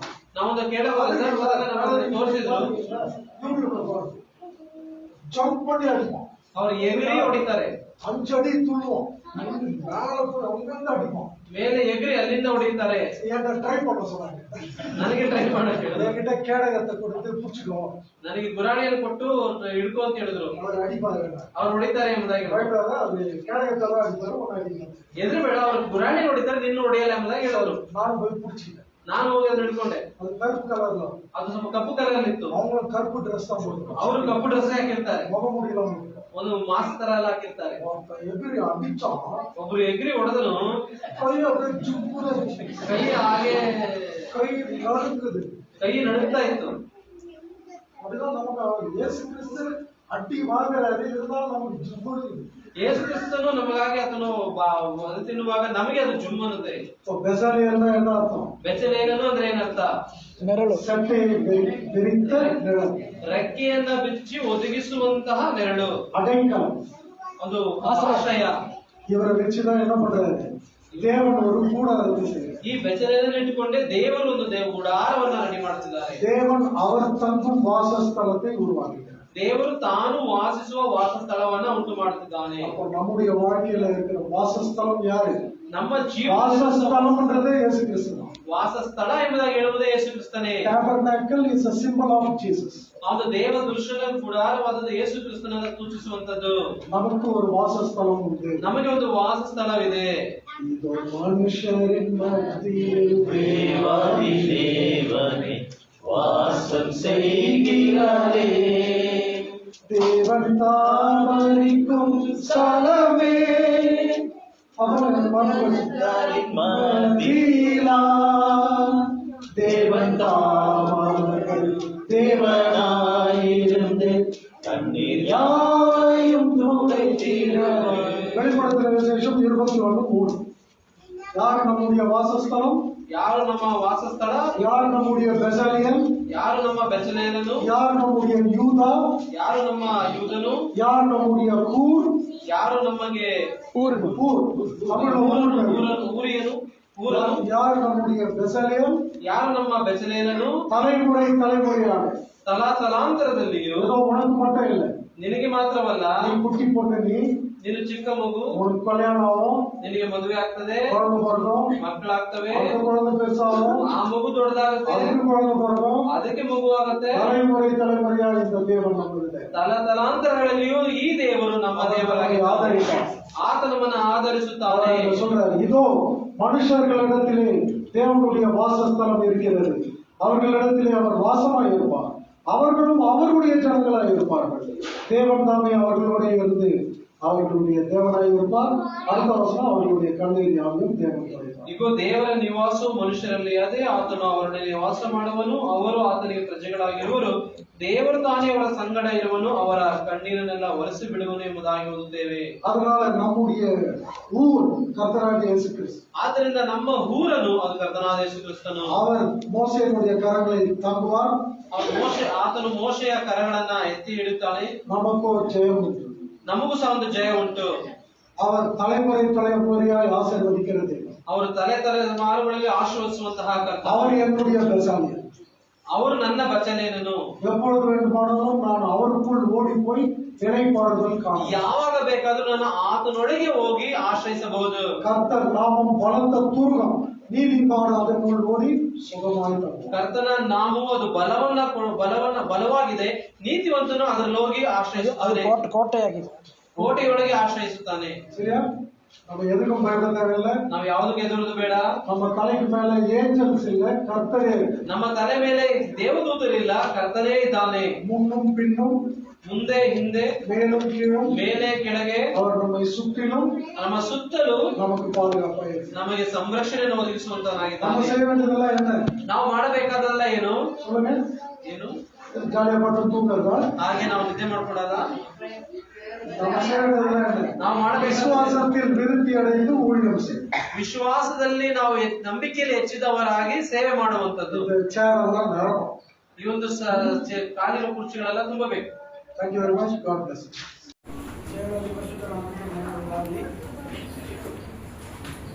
ಪ್ರಾರ್ಥನೆ ಮಾಡಿದ ಹಾಗೆ ನಮ್ಮ ಜೊತೆಯಲ್ಲಿದ್ದು ನಮಗೆ ಸಂದೇಶವನ್ನು ಕೊಡುವಂತೆ ಕರ್ತನು ಸಹಾಯ ಮಾಡಿದ್ದಾನೆ. ನಾವು ಪ್ರಾರ್ಥಿಸುವಾಗ ಕರ್ತನು ದಯಪಾಲಿಸುತ್ತಾನೆ. ದೇವರು ಒಬ್ಬೊಬ್ಬರನ್ನು ಒಂದೊಂದು ರೀತಿಯಲ್ಲಿ ಉಪಯೋಗಿಸುವವನಾಗಿದ್ದಾನೆ. ಬ್ರದರ್ ರವಿಕುಮಾರನ ಒಂದು ಶೈಲಿಯೇ ಅದು ವ್ಯತ್ಯಾಸವಾಗಿತ್ತು. ಅದು ನಮಗೆ ಅನೇಕರಿಗೆ ಅದು ಪ್ರಯೋಜನವಾಗಿದೆ ಎಂಬುದಾಗಿ ನಂಬುತ್ತೇನೆ. ಯಾಕಂದರೆ ಅನೇಕ ಪ್ರಾಯೋಗಿಕವಾದ ಸಂಗತಿಗಳನ್ನು ಹೇಳುತ್ತಾ ಸತ್ಯಗಳನ್ನು ಅವರು ಹೇಳ್ತಾ ಇದ್ರು. ಅದು ಇದು ಮಾತ್ರ ಎಂಬುದಾಗಿ ಯಾರು ಸ್ವೀಕರಿಸಿಕೊಂಡು ವಿವಿಧ ರೀತಿಯಲ್ಲಿ ಒಬ್ಬೊಬ್ಬರು ಸಂದೇಶ ಕೊಡ್ತಾರೆ. ಎಲ್ಲವನ್ನು ನಾವು ಕೇಳುವುದಕ್ಕೆ ಮಾನಸಿಕವಾಗಿ ಏನಿರಬೇಕು, ಸಿದ್ಧವಾಗಿರ್ಬೇಕು. ಎಲ್ಲರೂ ಬ್ರದರ್ ರವಿಕುಮಾರ್ ತರನೇ ಇರಬೇಕು ಅಂತ ನೀವು ಬಯಸುವುದಾದ್ರೆ ಅದು ದೇವರ ಚಿತ್ತ ಅಲ್ಲ. ಆದ್ದರಿಂದ ಎಲ್ಲರೂ ನಾವು ಮಾಡಬೇಕು. ಒಬ್ಬೊಬ್ಬರನ್ನು ಒಂದೊಂದು ರೀತಿಯಲ್ಲಿ ದೇವರು ಉಪಯೋಗಿಸ್ತಾನೆ. ನಮ್ಮ you accepted our invitation, you came so far and ministered 2 days to us as an assembly. We are giving thank you. ದೇವರು ನಮ್ಮ ಮಹಿಮೆಯಿಂದಾಗಿ. ಸೊ ದೇವರು ನಮ್ಮೊಟ್ಟಿಗೆ ಮಾತನಾಡಿದ್ದಾನೆ. ಈಗ ಅವರನ್ನ ಮರೆತುಬಿಡಿ. ಅವರು 2 ದಿವಸ ಹೇಳಿರ್ತಕ್ಕಂಥ ಸತ್ಯಗಳು ಅದೆಷ್ಟು ಮಾತ್ರ ನಿಮ್ಮ ಹೃದಯದಲ್ಲಿ ಇದೆ. ಆ ಸತ್ಯಗಳಿಗೆ ನೀವು ಎಷ್ಟು ಮಾತ್ರ ವಿಧೇಯರಾಗಿದ್ದೀರಿ ಎಂಬುದೇ ಯಾರು ನೋಡ್ತಾ ಇರೋದು? ದೇವರು ನೋಡುವುದು. ದೇವರು ನೋಡುವುದು. ಅನೇಕ ಸತ್ಯಗಳನ್ನ ನಿನ್ನೆ ಮತ್ತು ಇವತ್ತು 5 ಸಂದೇಶಗಳಲ್ಲಿ ಹೇಳಿದ್ರು. ಅದು ಅವರದ್ದು ಒಂದು ಶೈಲಿ. ಅದು ಅರ್ಥ ಮಾಡಿಕೊಳ್ಳಲಿಕ್ಕೆ ಬಹಳ ಚೆನ್ನಾಗಿದೆ. ಪ್ರಾಯೋಗಿಕವಾದ ಅನೇಕ ಸಂಗತಿಗಳನ್ನ ಹೇಳಲಿಕ್ಕೆ ದೇವರವರನ್ನು ಉಪಯೋಗಿಸಿದರು. ಸೊ ನಾವು ಮಾಡಬೇಕಾಗಿರೋದು ವಿಶೇಷವಾಗಿ ಅವರು ಹೇಳಿದಂಥ ಸತ್ಯಗಳಿಗೆ ನಾವು ಕಿವಿ ಕೊಟ್ಟು ನನ್ನ ಜೀವಿತದಲ್ಲಿ ನಾನು ಅದನ್ನ ಅಳವಡಿಸಬೇಕಂದ್ರೆ ಪ್ರಾಕ್ಟಿಕಲ್ ಆಗಿ ನಾವು ಅದನ್ನ ಮಾಡಬೇಕು. ಇಲ್ಲಿದೆ ಒಳ್ಳೆ ಸಂದೇಶ ಅಂತ ಹೇಳೋದು ಅಂದ್ರೆ ಅವ್ರಿಗೆ ದೇವರು ಕೂಡ ಪ್ರತಿಫಲ ಕೊಡುತ್ತೆ, ನಿಮ್ಗೆ ಏನು ಸಿಗೋದಿಲ್ಲ. ಅದರಿಂದ ನಾವು ತೀರ್ಮಾನ ತಗೋಬೇಕು. ನಾವು ಹೇಳಿದ ಸಂದೇಶಗಳನ್ನೆಲ್ಲ ನಮ್ಮ BBA ಗ್ರೂಪ್ ಅಲ್ಲಿ ಇದೆ. ಅದರಿಂದ ನೀವು ಕೇಳ್ರಿ, ಮತ್ತೆ ಕೇಳ್ರಿ. ಇಲ್ಲಿ ಕೇಳಿದ ಮಾತ್ರ ಅಲ್ಲ, ಮತ್ತೆ ಕೇಳ್ರಿ. ಇವ್ರದಲ್ಲ, ಎಲ್ಲರದ್ದು ಕೇಳ್ರಿ, ಮತ್ತೆ ಕೇಳ್ರಿ. ಆವಾಗ ನಮಗೆ ಪ್ರಯೋಜನ. ಮೊದಲು ವಿಶೇಷವಾಗಿ ದೀಕ್ಷಾಸ್ನಾನ ಹೊಂದಿರುವ ದೇವರ ಮಕ್ಕಳು ಕೂಡ ಅವರು ಈಗ ತಾನೇ ಆತ್ಮೀಕವಾಗಿ ಕೂಸುಗಳಾಗಿ ಬಂದಿದ್ದಾರೆ. ಅವರು ಕೂಡ ಹೆಚ್ಚು ಆಸಕ್ತಿಯಿಂದ ಹಾಲನ್ನು ಕುಡಿದು ಆತ್ಮೀಯವಾಗಿ ಬೆಳೆಯಬೇಕು. ಸೊ ಅದು ತುಂಬಾ ಮುಖ್ಯ. ಈಗ ದೊಡ್ಡ ಸಭೆ ಅಂದ್ರೆ ಅದು ಒಂದು ರೀತಿಯಲ್ಲಿ ಅದು ಸಂತೋಷದ ಸಂಗತಿ. ಆದರೆ big church, all the big church is not a blessed church. ಜನಸಂಖ್ಯೆ, ಯಾಕಂದ್ರೆ ಕರ್ತನು ಹೇಳಿರೋದು ಚಿಕ್ಕ ಗಿಂಡೆ ಸಿರು ಮಂದಿಗೆ ಅಲ್ಲ ಭಯಪಡಾದೆ, ಸಿರು ಮಂದಿಗೆ ಭಯಪಡಾದೆ, ಚಿಕ್ಕ ಹಿಂಡು ಹೆದರಬೇಡ.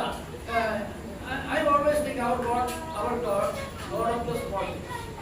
ನಮ್ಮ ದೇವರು ಚಿಕ್ಕಂದರೆ ಇಬ್ಬರು 3 ಕೂಡಿ ಬರುವ ಸ್ಥಳದಲ್ಲಿ ಆತನು ಇರ್ತಾರೆ.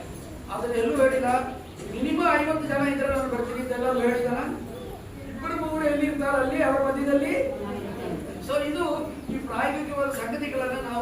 ಹೃದಯದಲ್ಲಿಟ್ಟುಕೊಂಡು ಜೀವಿಸಿ ದೇವರು ನಮ್ಮೊಟ್ಟಿಗೆ ಮಾತನಾಡಬಹುದು. ಅದೇ ನನಗೆ ಬಹಳ ಸಂತೋಷವಾದ ಸಂಗತಿ. ನಾನು ಕೂಡ ಬಹಳ ಪ್ರಯೋಜನ ಪಡ್ಕೊಂಡೆ. ಅದಕ್ಕಾಗಿ ನಾನು ವೈಯಕ್ತಿಕವಾಗಿ ದೇವರಿಗೆ